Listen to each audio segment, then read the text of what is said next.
Please welcome our panellists, Senator for South Australia in the Parliament of Australia, Sarah Hanson-Young. Chairman and Chief Executive Officer of Sinovation Ventures, Kai-Fu Lee. Chief Executive Officer of Mastercard, Michael Miebach. Minister for Communications and Information of the Republic of Singapore, Josephine Teo. And our moderator, anchor for Bloomberg Television, Francine Lacqua. Hi, everyone.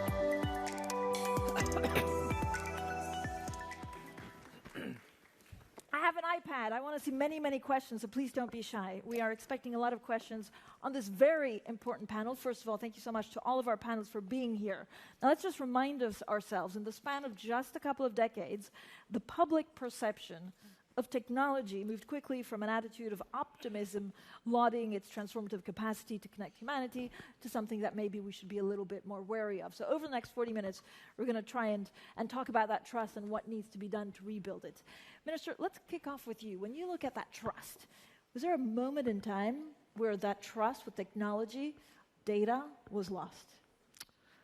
I don't think there is a precise moment, but cumulatively, there is now widespread recognition that we have a serious problem, and yet there is no silver bullet.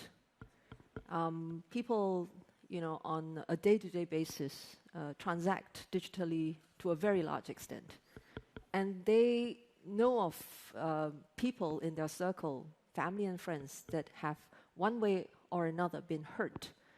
And so that feeds into their own understanding. They themselves may have been victims.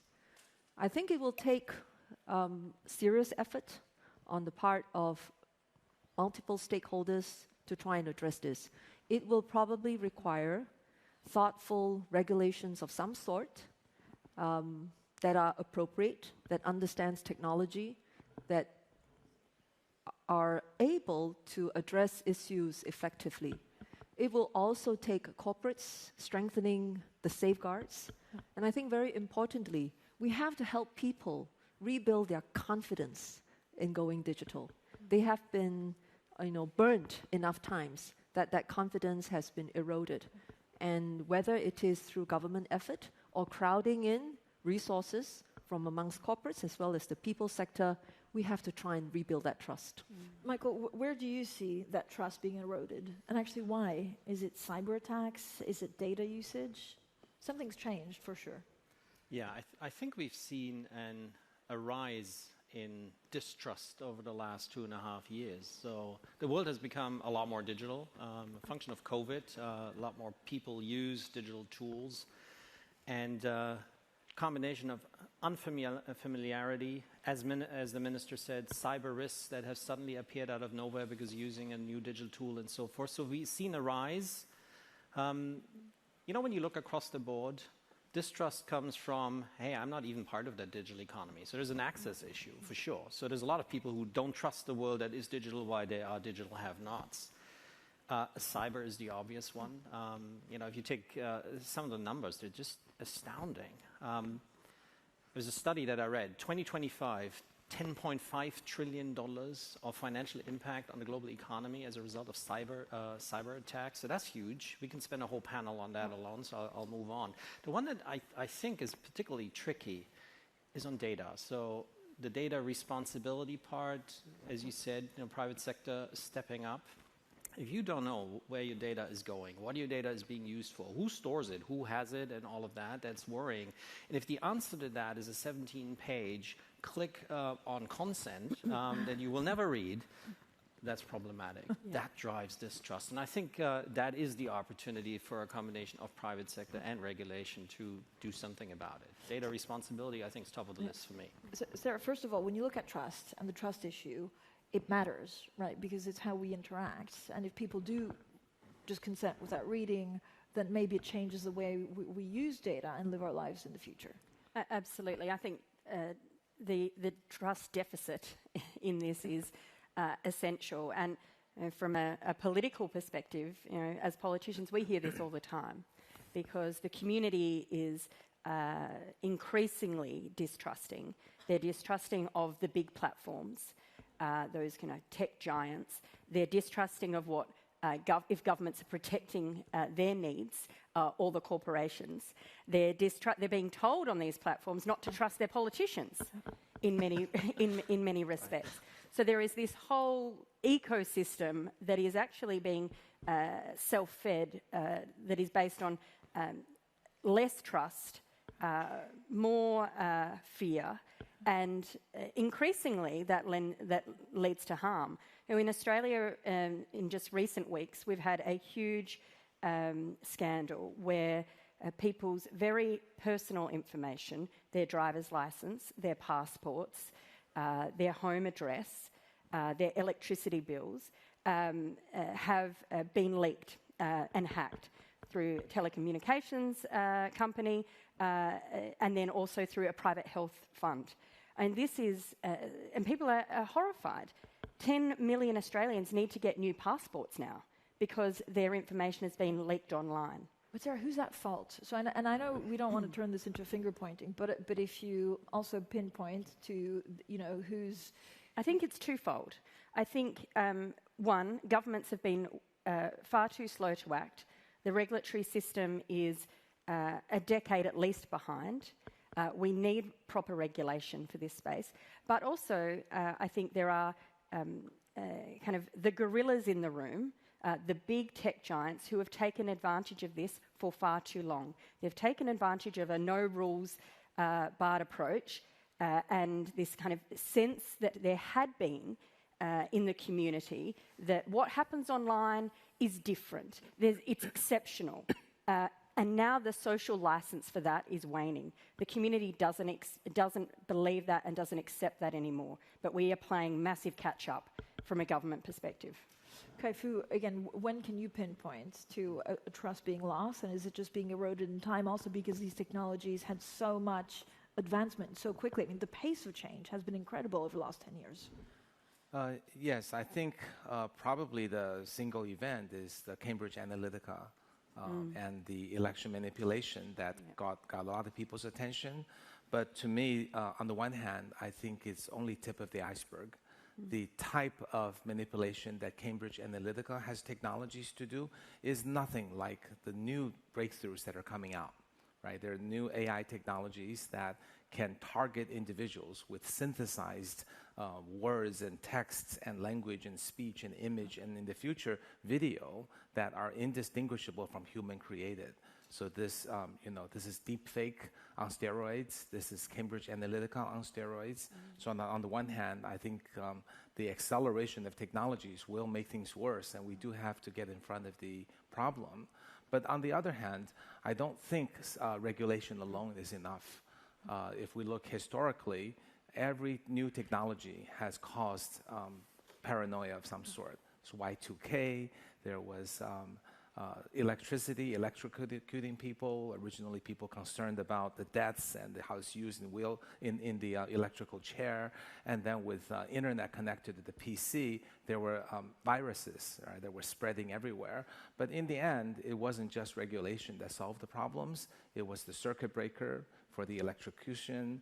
It was the hard IT solutions for the Y2K. And it was the antivirus software. So I think we also need to encourage the technologists to not just work on the next breakthrough, but also work on practical problems that will help the regulators and the regulations in limiting the negative spread. Does something like a deep fake also mean that citizens worry about how their data is used? Deep fake, I think, is more about people being misled about falsehood, right? We've seen examples where famous politicians were put words in their mouths, speaking things that they didn't say. But that's really just the beginning, because in the future, this will become much more photorealistic. It will not just be a picture that's created. AI will be creating content that will influence people. It will know, someone who wants to influence an election could know what it is that it should synthesize in words, text, threats, images, and video that's not made by humans. It's made specifically targeting each individual on their deepest fears. So that, I think, is the concern for the future. Yeah, Michael, you're Mastercard, right? So I don't use your products. if I don't feel that I can trust your products. Right. So what's your biggest challenge right now? Is it cyber attacks? Is it how you use data? The point on data that we just has been kind of crystallizing as one of the key reasons for trust or a lack of trust is very much in focus. So if I don't know where my data is going, we just see this. People won't use digital technology. They will worry about an emerging payment technology, biometric checkout, for example. Who knows who has my facial data? So I'm worried about that. So the answer to that is, and a good answer is, waiting for regulation is potentially a long wait. So there is absolutely no reason for the private sector not to step up and say, I'm going to do something about it. So if you use our products, Francine, back when GDPR, the General Data Protection Regulation, came out of Europe, 2019, it's a good piece of legislation. We said, all right, that's great. Why is this limited to Europe? Why don't we just make it a global thing? Any other company could have done the same thing. We basically said, 70 pages, 100 pages, whatever, of regulation translate to really one simple thing. It is your data. Mm-hmm. And you own it, and you benefit from it, and you control it. We put that out as a data principle statement, and we put it on a web page that you can actually access as a consumer, which for a B2B company is somewhat unusual. These are examples of what people can do to address that worry, because the worry is real. I think one other thing is really coming back to this point about unclear consent, tracking, when you get the cookie message, do I want to be tracked or not? Those are all things that I think in the context of data principles can be addressed. If a large social network would say, these are my data principles, so when I ask you this question, don't worry about it. Or do worry about it if somebody else asks you the question. So I think practical answers are there. If we address that, then we can go a lot further. And then regulation can kick in. No. And ideally that goes in conjunction. Minister? Yeah, I think what Michael has just talked about is a very important attitude on the part of businesses. It's a question of whether you see this as not just a responsibility to your stakeholders, your customers, but really more from the point of view that it can be a competitive advantage. It is actually a very attractive proposition for you to be able to put forward to your customers to know that actually you take safety and security very seriously, and indeed you would design it into your systems. You wouldn't want to deliver them a service to them that is actually going to cause them harm. And this idea then, once it's baked into corporates, translates into a greater sense of responsibility, even in the use of emerging technologies like artificial intelligence. Because from the customer standpoint, what goes on inside the delivery of the service to them is really a black box. It's very difficult for them to open up the box and say that they want to investigate every piece of it. Yeah. They simply do not have the ability to do so. And if corporates don't take this responsibility on themselves, and if the ecosystem doesn't find ways, to assure each other of this kind of responsibility, then I think over time, the level of trust will make people want to withdraw. And that's actually to all of our detriment. Well, I'd argue that Twitter's a good example of that happening right before our eyes right now. And people are looking at what's happened, and they've said, Elon Musk has fired a bunch of those staff who are, their job is to stop the harm, to take down those tweets that are dangerous. They've changed the verification requirements. We're worried about people impersonating through artificial intelligence politicians. Well, all you need to do is pay and you can get a blue tick now. So there's a whole kind of monetarization of this fake accountability, fake authenticity.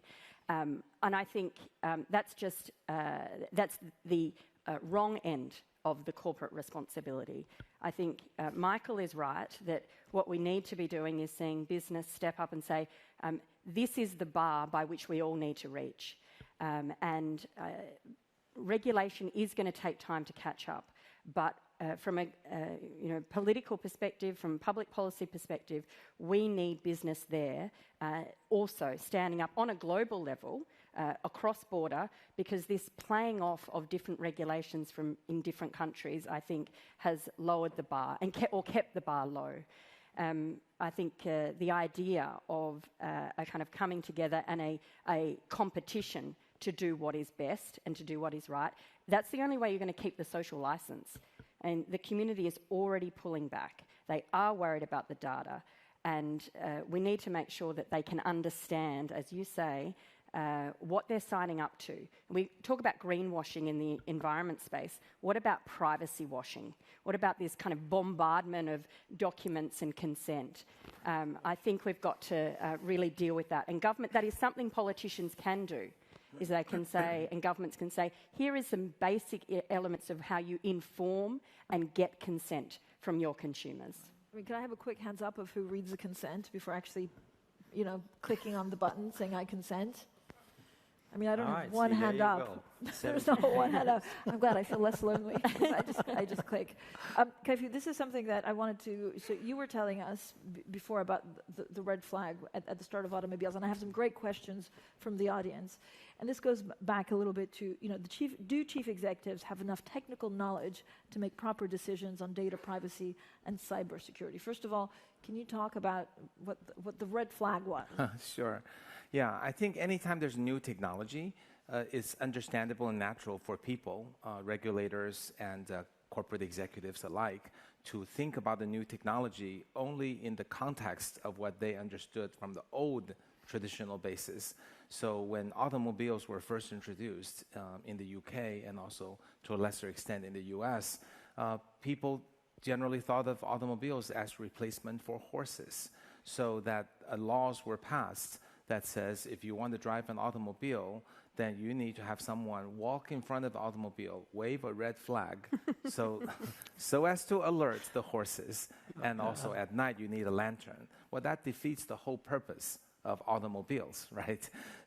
So that, I think, is the danger of over-regulating without full understanding. And I think having understanding will be very helpful for the regulators to put the right proper controls in the system. We could take that analogy a little bit further and say, and then governments ask the automobile industry to put in seatbelts. So, you don't have to take the cars off the road, but you do need to build safety into your design. And I think that is where we have to be pushing from, government perspective to industry. This needs to be built into your design, into your innovation. As long as you understand. As long as you understand. That design. So as our chief executive, I was Michael, going to say, I felt do the you have question enough, went to me, actually. I know. I just want to get the red flag in. Do you feel like, or how much work do you need to do to make sure that you have the technical knowledge to understand these new threats that, frankly, are ever changing? It's important to know, understand what is the promise of a particular technology. So if you're oblivious of that, it's obviously not helpful. So I used to be on the product side. That is helpful. But in the end, when it comes to topics like data responsibility, when it comes to topics like responsible artificial intelligence, avoiding biases that's built into technology, it's not just technology. I think the CEO today needs to be the person that can see that, but it can also see the aspect, what's the right thing to do? How do you apply it? Whose problem are you solving? So I think it needs a much, much broader background, but technology is needed because you might also overlook something. That is how we look at it. We are in technology. As a tech company, great. But we're not just a technology company, because in the end, it's an ecosystem that you're building. And that, you have the data principles in it. You have an inclusion aspect of it. So how do you pull people in? If you were just a tech company, would say, here's the next widget, that's all good. It has to be a lot more than that to become a sustainable ecosystem. Minister, do you feel that some governments, maybe across the world, are concerned about over-regulating? This is another great question, for fear of losing their competitive advantage, even when it comes to data. Well, I think it's been said very often that if you don't know what you're regulating, then you could end up doing more harm than good. And I think there is an element of truth in that. And so the investment of time to understand how the technology works, to my mind, is quite critical. You say, for example, what is the role that technology can play itself in trying to strengthen the safeguards? So if we are concerned about disinformation, we are concerned about harmful content. There is so much content on social media services that if you were to try and regulate on a piece-by-piece content, it will never work. You need to deploy artificial intelligence, you also need to deploy technology to do the content moderation. And in order to be able to set up rules that are going to be relevant and effective without engaging with the industry, without understanding how their specific technology works in each of those social media services, we are going to make no headway. So that's one element I think is very important. But even in trying to secure our systems, there is a role to play by artificial intelligence.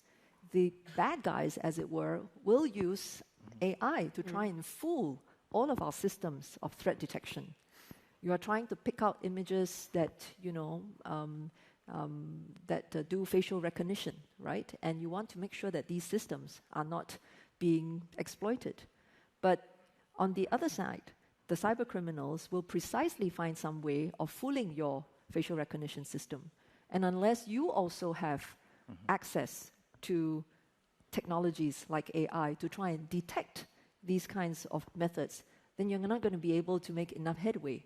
So I would say that we have to have a healthy respect of the technology, understand what it can and cannot do, and then actually use the technology to our advantage. And the regulations have to attend to that understanding.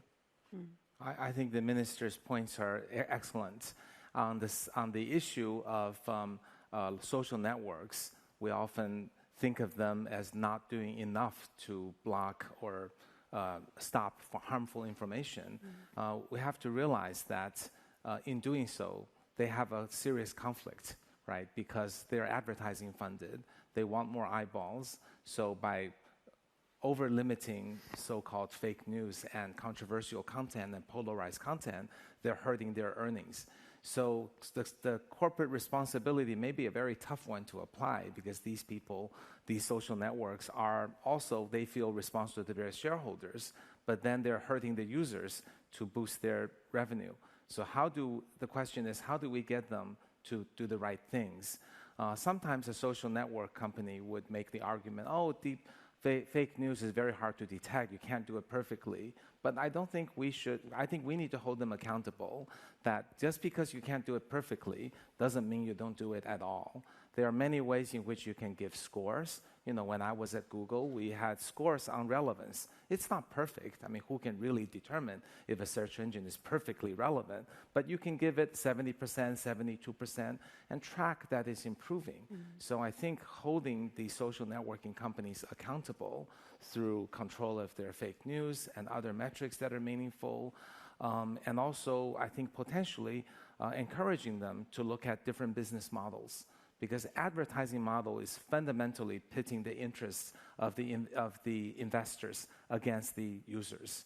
And a subscription model is much healthier.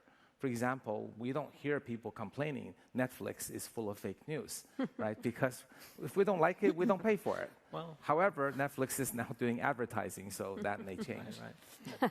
Sarah, what are the skills you think needed in government, but also to run a business to tackle some of these issues? I think a big part of the issue is this lack of understanding, and I see that quite a lot amongst the not just the policymakers, but the regulators themselves.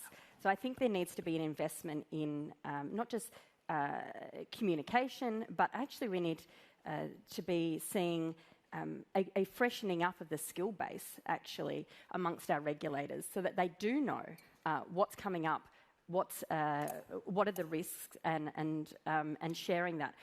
I think globally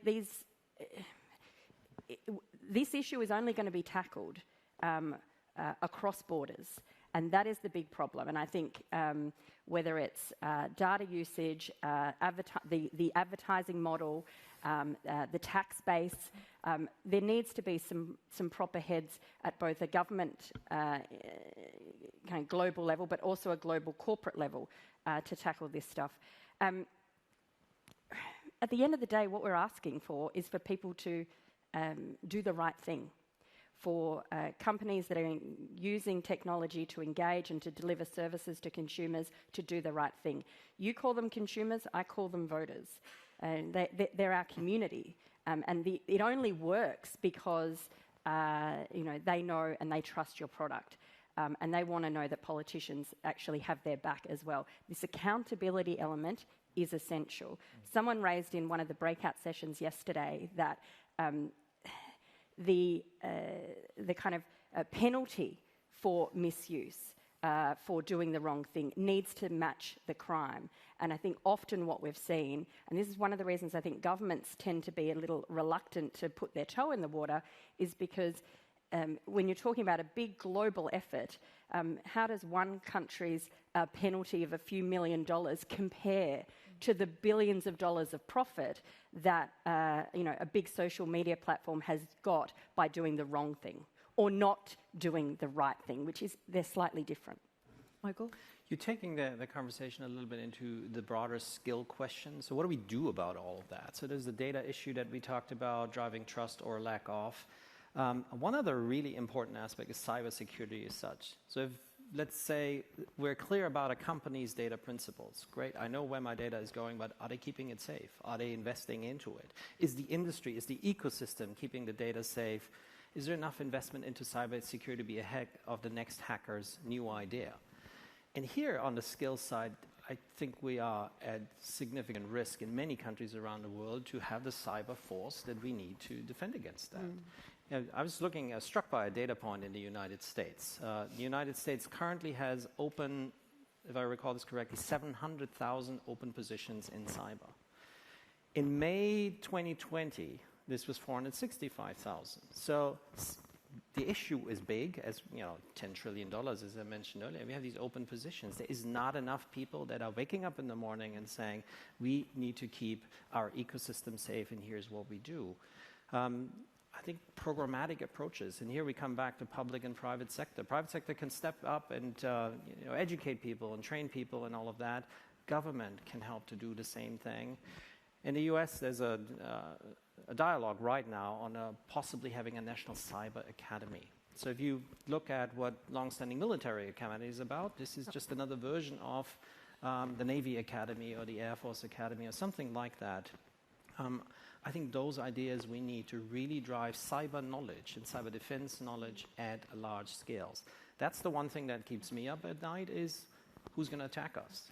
And with the best data principle, if I don't solve that, we have an issue, and we need the public sector for that as well. What keeps you up at night, Minister? Yeah. So to my mind, that's the right kind of focus.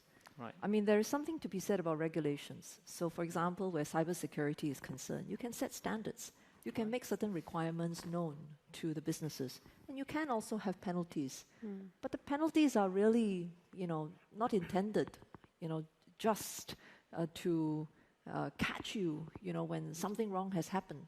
Right. The penalties actually is intended to incentivize you to do something before a bad situation evolves. Yeah. So over-focusing on the penalties, I think, runs a certain risk as well, because what pleasure do we get in exerting a big fine if the data is still lost?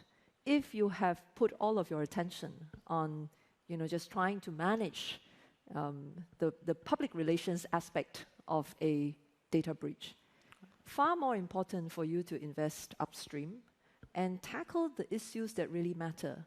And in this case, it has to do with the lack of skilled professionals with deep enough knowledge as well as capabilities to counter the enormous industrial complex that has emerged with ransomware, with cybercrime. That whole ecosystem is driven primarily by money. It's incredibly lucrative. The returns on investments for scammers, the returns on investment for cyber criminals, the fact that they have made ransomware as a service, these are all the challenges that we have to overcome. And to overcome them, relying on regulations alone is not going to be enough.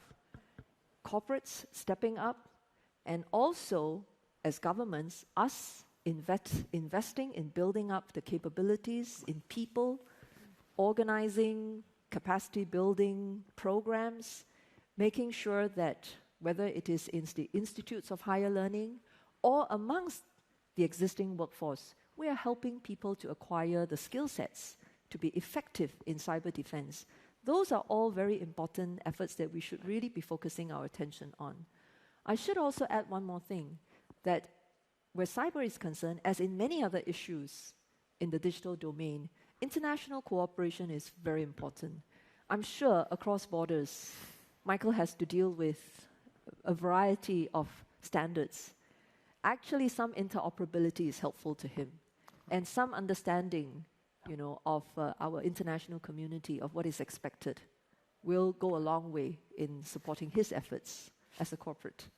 But if we also look at the pace of change that we could see in the next 5 years, Kai-Fu, can you give us a glimpse into the future? So you understand, you have a deep understanding of technologies, how they will evolve, and we need to talk about what's happening in 5 years if we're going to regulate them properly today. Yeah. So on the troubles that we face today, I think we can see some technologies coming in the horizon to help with respect to protecting privacy data. There are new technologies that allow us to have our cake and eat it too. That you can use your data to improve the system, improve the AI, without leaking your data to anyone that doesn't need to see it. So new technologies like federated learning are accomplishing that.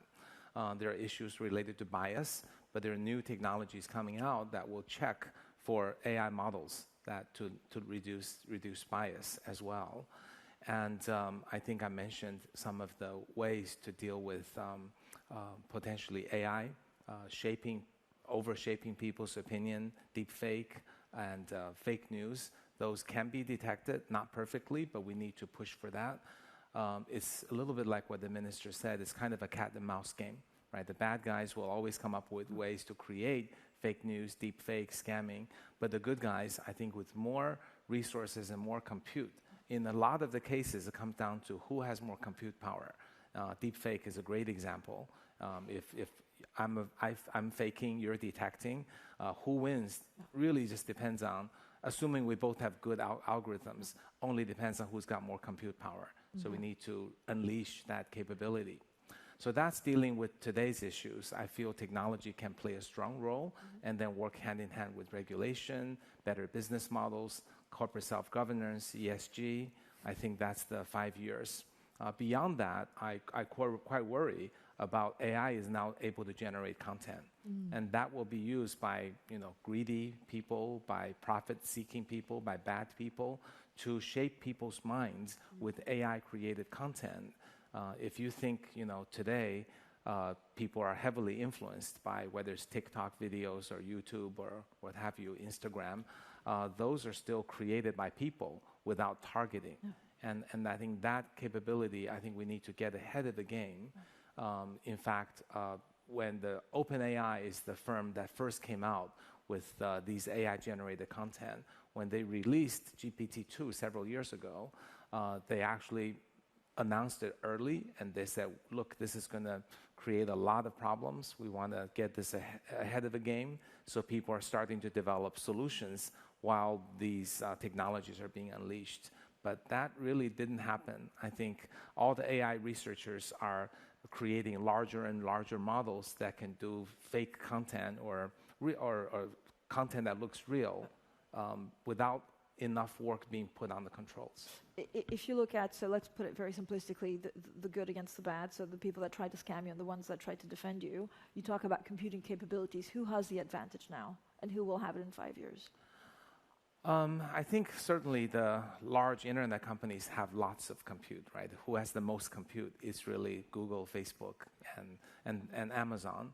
So they can potentially deploy compute on that. But again, comes to the point of if you're asking a social network to not only eliminate fake content, which reduces their usage and therefore advertising, and then you're asking them to use a lot of their compute power to detect the fake, which costs a lot of money, I think it's going to be tough for the social networks in this economic environment to do these altruistic things that are counter to their economic and success and rise of the stock price. So I think it's a little bit tough.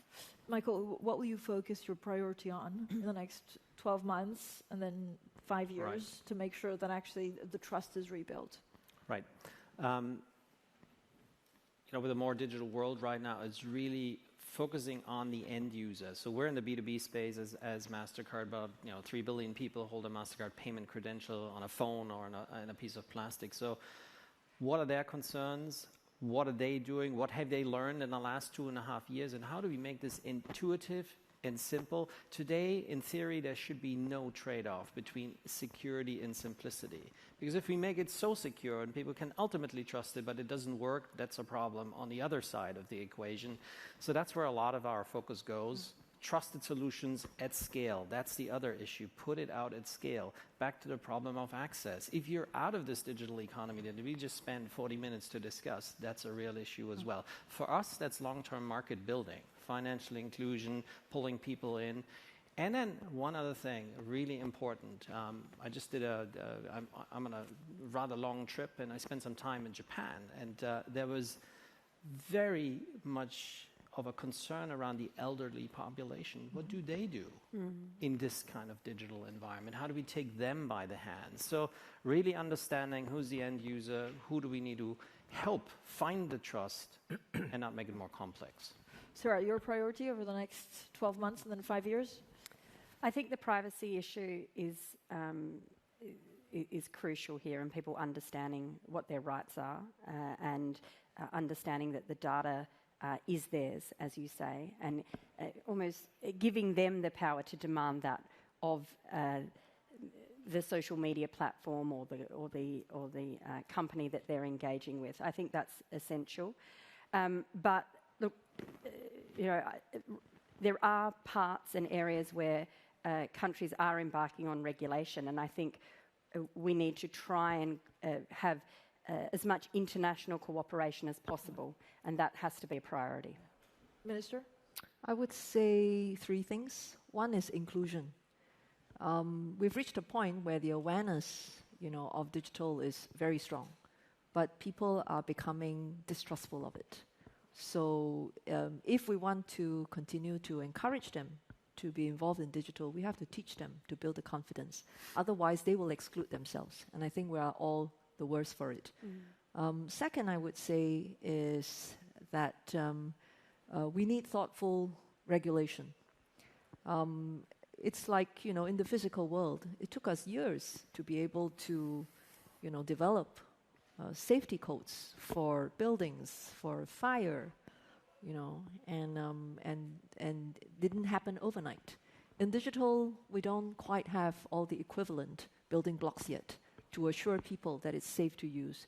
So thoughtful regulations, I think, will still need to be priority. Thirdly, I would say international cooperation. Many of the problems in digital cannot be solved by a government alone. And unless we achieve an understanding with our colleagues how to go about addressing issues regarding data flows, how to address issues surrounding different standards for all kinds of systems that companies have to build, we will be very much impeded in its progress. So I would say these 3 things. Well, thank you so much, everyone, for a very thoughtful and robust conversation.